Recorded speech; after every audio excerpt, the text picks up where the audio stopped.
you can also see here as well, we can configure what content we want to retrieve with that connection ID, or we can do the device ID.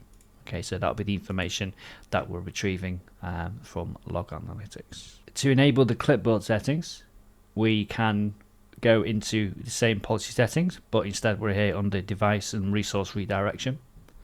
On the setting here, we can set a group policy, which is do not allow clipboard redirection. Okay, so I can configure that, set that, and then enable that. And there's nothing much to configure here, but in the latest version, we can actually specify some additional settings. Okay, so we'll show you those settings now.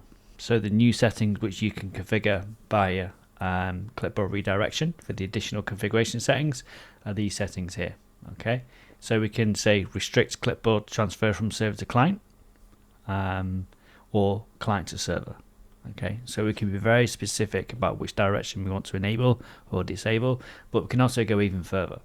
Okay, because we can go here and say, like, I only want to allow plain text in images, plain text images in rich text format, and also plain text images, rich text format, and HTML.